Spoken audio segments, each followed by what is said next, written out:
Nous voici donc au module 3 de la première session, Introduction au Web 3, intitulée Une brève introduction au Bitcoin et à l'Ethereum.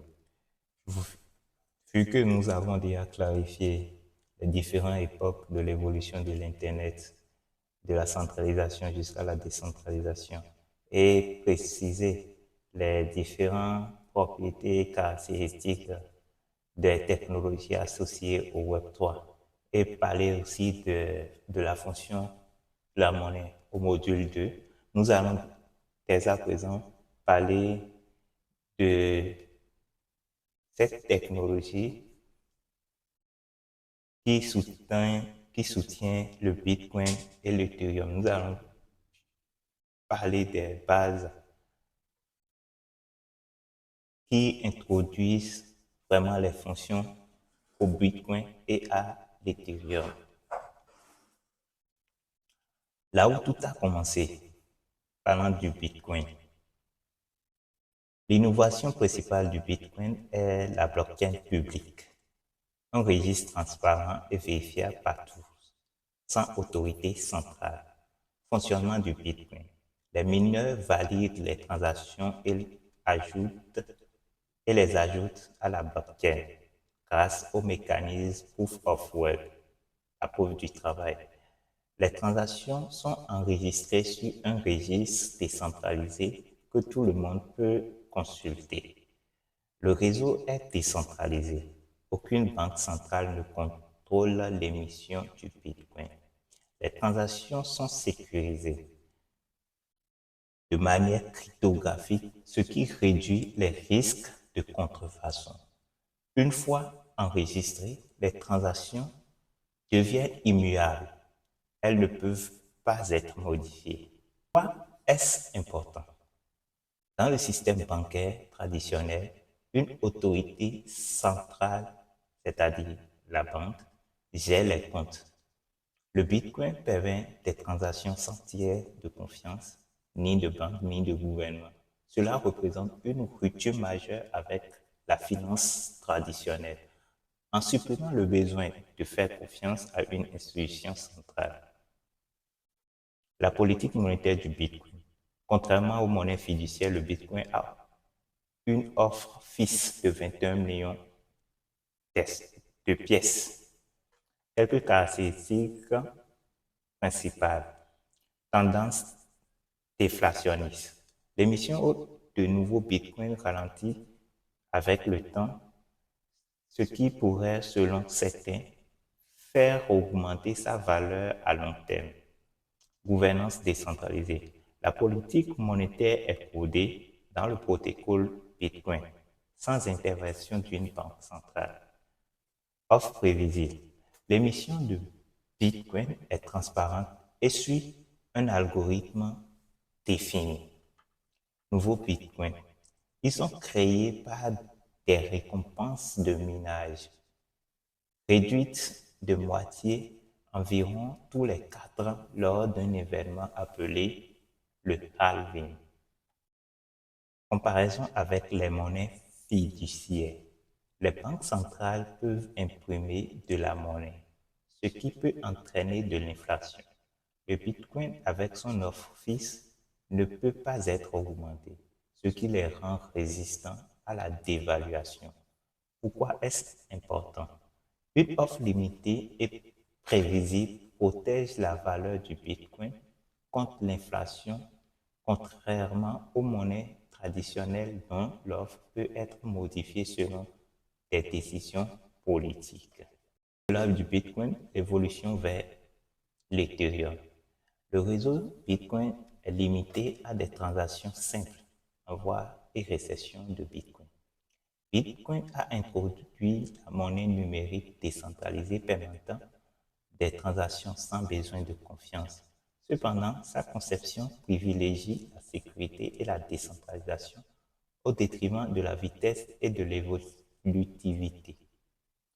Ethereum a élargi les capacités de la blockchain en introduisant les applications décentralisées DApps, des logiciels fonctionnant sur une blockchain, les contrats intelligents, smart contracts, des accords programmables qui s'exécutent automatiquement.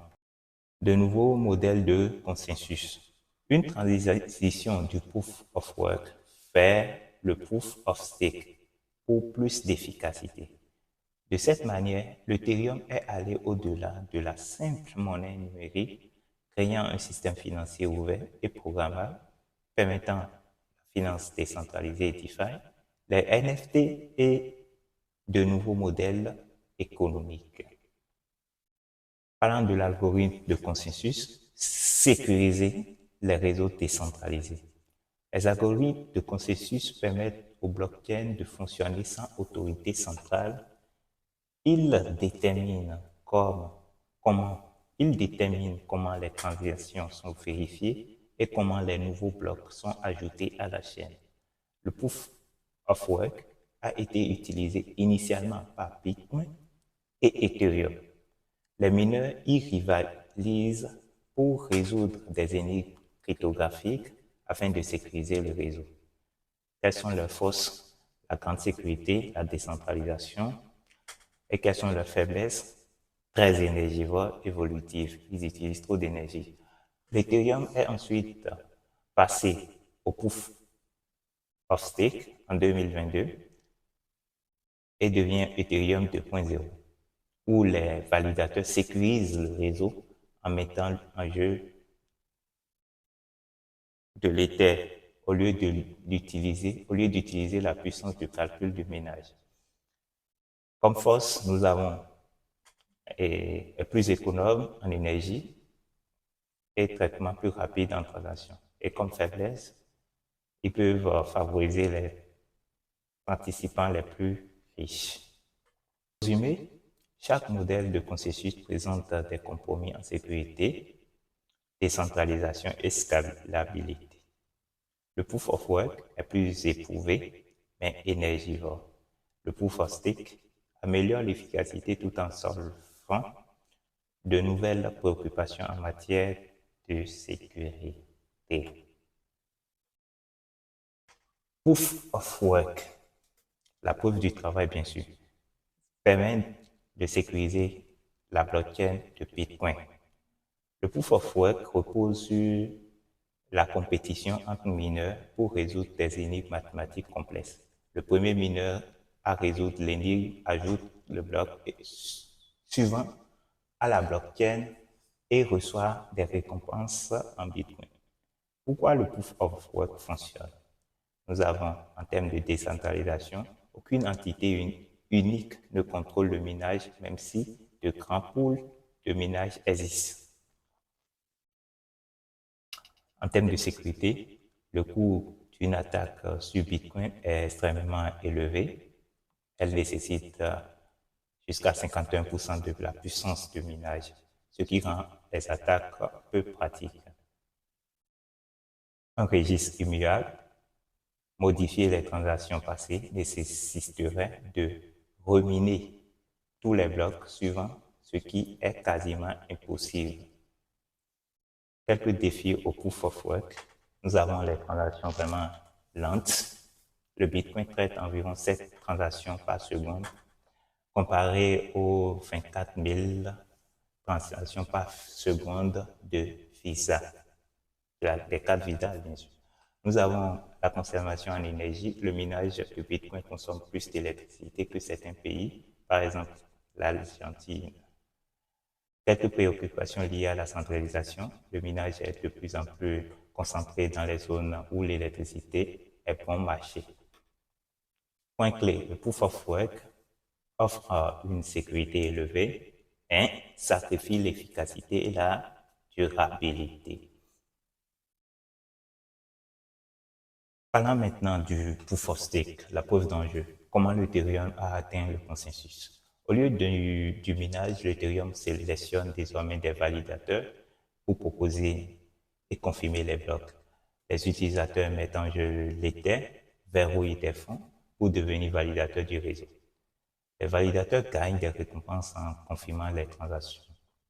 Les validateurs malveillants risquent de perdre leur Ether mis en jeu. Pourquoi le proof of stake est une amélioration? Efficacité énergétique. Le proof of stake réduit la consommation énergétique d'Ethereum de 99,9% par rapport au proof of work. Nous avons l'accessibilité. Pas besoin de matériel coûteux. Toute personne disposant de 32 Ethers peut devenir validateur. Nous avons également la scalabilité. Le proof of stake peut traiter davantage de transactions par seconde, jusqu'à 100 000 transactions par seconde, avec les mises à jour futures. Quelques défis au proof of stake. Nous avons les préoccupations liées à la centralisation. Les grands fournisseurs de staking, comme Lido, comme Coinbase, contrôlent d'importants volumes d'Ether mis en jeu. Nous avons la concentration de richesses. Ceux qui possèdent plus d'Ether ont plus d'influence sur le réseau. Le débat sur la sécurité. Certains estiment que le proof of stake est moins sécurisé que le proof of work face à certaines attaques, par exemple les attaques à long terme. Point clé. Le proof of stake est plus efficace que le proof of work, ce qui est à reconnaître, mais soulève des questions sur la décentralisation, la gouvernance et la sécurité. En conclusion, au vu issu de tout ce qui a été dit, passant du premier module vers la décentralisation, du deuxième module intitulé La fonction de la monnaie et du troisième module qui nous amène à comprendre les bases sur le Bitcoin et l'Ethereum, nous pouvons en conclusion parler donc des fonctions de la monnaie et le rôle des crypto-monnaies. Comme moyen d'échange, le Bitcoin permet des transactions à échelle mondiale, mais rencontre les problèmes de scalabilité. Comme réserve de valeur, le Bitcoin est considéré comme de l'or numérique, bien que sa stabilité à long terme fasse débat. Aussi, comme unité de compte, la tarification en crypto-monnaie reste rare à cause de la volatilité, sauf dans certains cas spécifiques. Par exemple, les NFT en étaient. Une comparaison du Bitcoin avec le Ethereum, quelques différences clés. Nous pouvons parler du Bitcoin qui se concentre sur la sécurité et la décentralisation en utilisant le proof of work, et l'Ethereum, lui, quant à lui, prend en charge les contrats intelligents et les applications décentralisées et utilise aussi désormais le proof of stake pour plus d'efficacité. Parlant de la centralisation et de la décentralisation, la plupart des systèmes financiers et numériques actuels sont centralisés et nécessitent une confiance dans des autorités. La décentralisation supprime les intermédiaires, mais introduit de nouveaux défis en matière de gouvernance et d'efficacité. Parlant de l'évolution d'Internet, voilà, nous étions à Internet 1.0 statique, qui est statique, décentralisé, basé sur des protocoles ouverts, à Internet 2.0, centré sur les plateformes, contrôlé par les grandes entreprises. L'avenir tend vers le Web 3, des écosystèmes numériques décentralisés basés sur la blockchain, contrôlés par les utilisateurs. Quelques questions au final. Alors que nous concluons cette première semaine, cette première session, nous avons vu comment la technologie blockchain et les crypto-monnaies représentent un changement fondamental dans notre manière de penser l'argent, la confiance et les interactions numériques. Le Bitcoin, première implémentation réussie d'une monnaie décentralisée, est apparu comme une alternative au système financier traditionnel. Il permet des transactions de pair à pair, sans intermédiaire, sécurisées par la preuve cryptographique plutôt que par des institutions centralisées. Toutefois, sa dépendance au proof of work soulève des préoccupations concernant la scalabilité et la consommation énergétique, ce qui a mené à la recherche de mécanismes de consensus alternatifs. Aussi, parlant de l'Ethereum, l'Ethereum a élargi le potentiel de la blockchain au-delà de la simple monnaie numérique en introduisant les contrats intelligents et les applications décentralisées d'apps.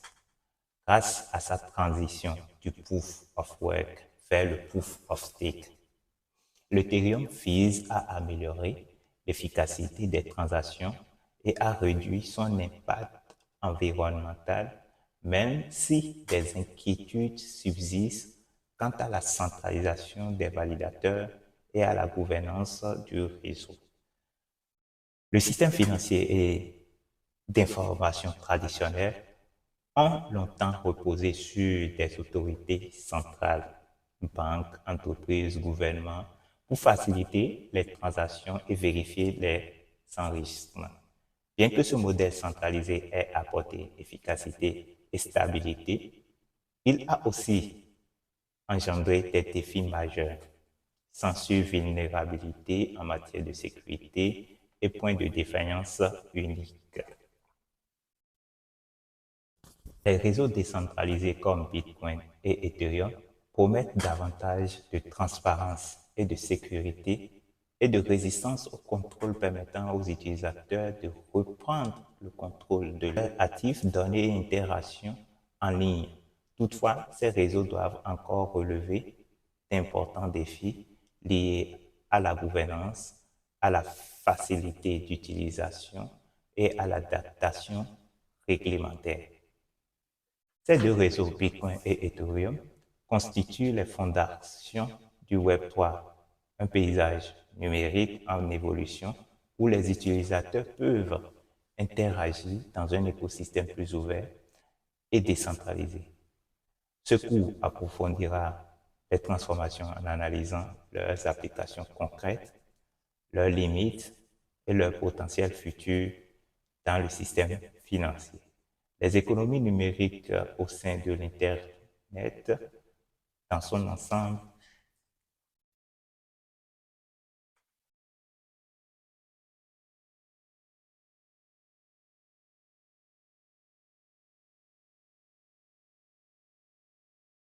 Ces deux réseaux, Bitcoin et Ethereum, constituent les fondations du Web3, un paysage numérique en évolution où les utilisateurs peuvent interagir dans un écosystème plus ouvert et décentralisé.